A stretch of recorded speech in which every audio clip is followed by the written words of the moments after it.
आज हम बात करेंगे प्रिंसेस गायत्री देवी के बारे में, जिन्हें लोग प्यार से राजमाता गायत्री देवी भी बोलते हैं। वो सिर्फ सुंदर नहीं थी, बल्कि उसके साथ साथ शी वॉज अ रिबेलियस और great political leader and she was loved by common people. I am sure a lot of you must have know about Gayatri Devi. She belong to a royal family and she was successful political figure in India. But क्या आपको पता है, Gayatri Devi and our former prime minister Indira Gandhi के बीच में बहुत बड़ी दुश्मनी रही है। What exactly was the problem? और ऐसा क्या हुआ था कि इमरजेंसी पीरियड के दौरान गायत्री देवी को जेल में डाल दिया था। तो साल था 1975 और ये वो वक्त था जहां नेशनल इमरजेंसी डिक्लेयर किया गया था, हमारे हिस्ट्री का सबसे darkest time. But what is the emergency?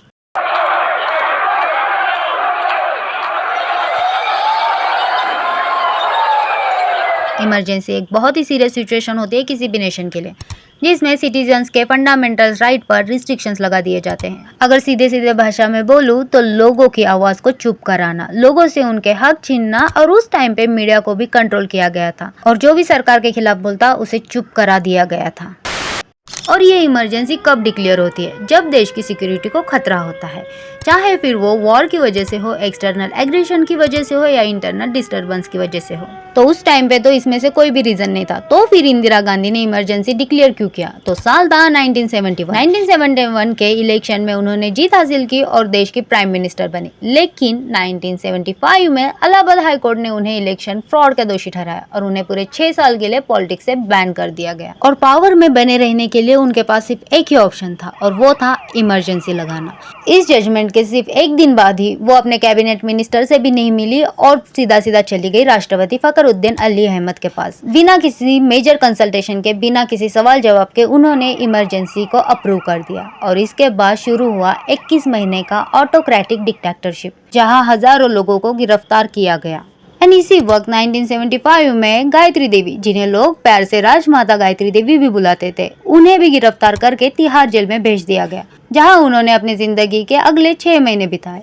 अगर आप देखें तो इमरजेंसी के दौरान इंदिरा गांधी ने कई लोगों को जेल में भेजा, ऑपोजिशन लीडर्स, जर्नलिस्ट और हर उस इंसान को जो इंदिरा गांधी के खिलाफ बोलता था। इसमें कुछ फ्रीडम फाइटर्स भी शामिल थे। इन सभी पर एक ही कानून लगाया गया था, maintenance of internal security act, यानी मिसा एक्ट। तो आखिर इंदिरा गांधी ने राजमाता गायत्री देवी को जेल में क्यों डाला? उनके बीच में ऐसी क्या दुश्मनी थी? अगर इनकी दुश्मनी आपको जाननी है तो हमें थोड़ा पीछे जाना पड़ेगा। गायत्री देवी का जन्म होता है 1919 में एक रॉयल फैमिली में।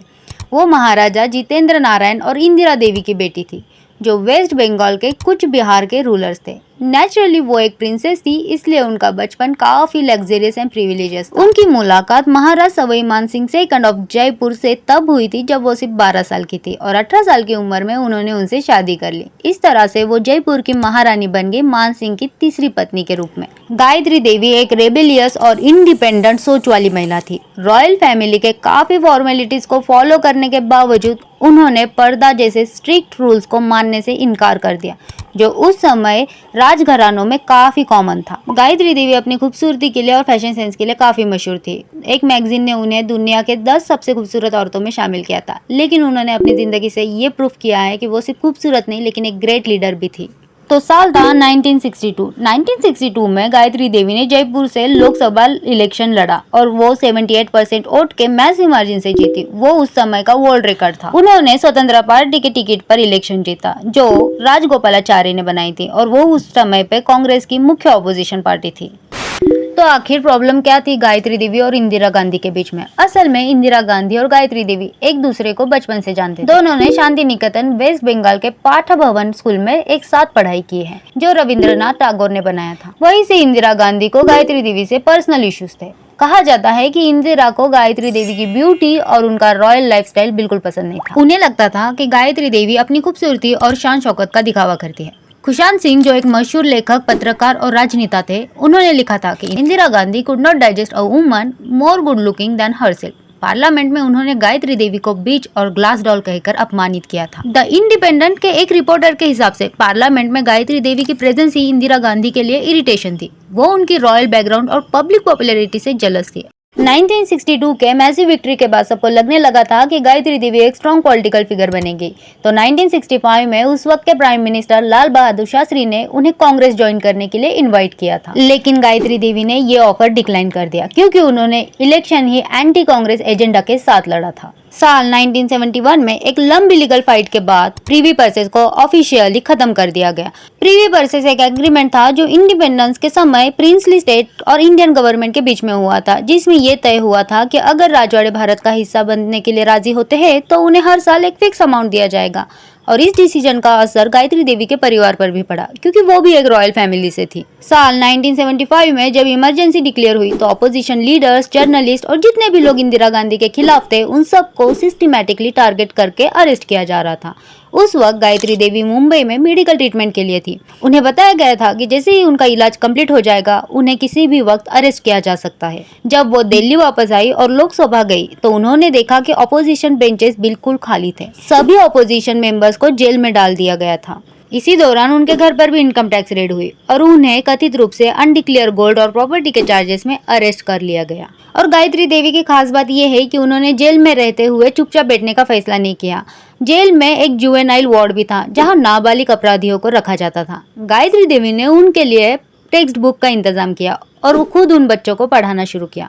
पढ़ाई लिखाई के साथ साथ गायत्री देवी ने उन बच्चों के लिए बैडमिंटन कोर्ट भी बनवाया। एंड उस समय ना गायत्री देवी 55 ईयर ओल्ड थी। अब जेल का असर ना उनके हेल्थ पर होने लग गया था। कुछ ही हफ्तों में उन्हें माउथ अल्सर हो गए थे, लेकिन वहां के अथॉरिटीज ने उन्हें डेंटल ट्रीटमेंट देने से मना कर दिया। उन्हें इलाज मिलने में 3 हफ्ते लग गए। पहले से ही वो गैस स्टोन से सफर कर रही थी, जिसका कारण उनकी तबीयत और भी बिगड़ने लगी। 6 मंथ जेल में रहने के बाद उन्हें कई कंडीशन के साथ जेल से रिलीज कर दिया। जेल से रिलीज होने के बाद गायत्री देवी ने एक किताब लिखी, a princess remembers the memoirs of the Maharani of Jaipur. ये एक ऑटोबायोग्राफी है जिसमें गायत्री देवी के लाइफ एंड स्ट्रगल के बारे में लिखा हुआ है। इतना सब होने के बाद गायत्री देवी ने कभी पॉलिटिक्स में वापस कदम नहीं रखा। इन 1999 में कुछ बिहार तृणमूल कांग्रेस ने उन्हें लोकसभा इलेक्शन के लिए नॉमिनेट भी किया, लेकिन उन्होंने ये ऑफर एक्सेप्ट करने से इनकार कर दिया। एंड देन 2009 में राजमाता गायत्री देवी का देहांत हो गया। उनकी मौत स्ट्रोक एंड लंग इन्फेक्शन की वजह से हुई थी। तो हमने 2 महिलाओं को देखा, एक तरफ एक पावरफुल फेयरलेस प्राइम मिनिस्टर और दूसरी तरफ एक kind hearted graceful royal woman. लेकिन उनके बीच की ये दुश्मनी बहुत से लोगों के लिए हैरानी की बात है। आज भी इंडिया इंदिरा गांधी को एक बोल्ड लीडर के रूप में याद करता है, लेकिन जैसे जैसे हम इमरजेंसी पीरियड के बारे में गहराई से जानने की कोशिश करते हैं तो हमें इंदिरा गांधी के डार्क साइड भी देखने को मिलते हैं।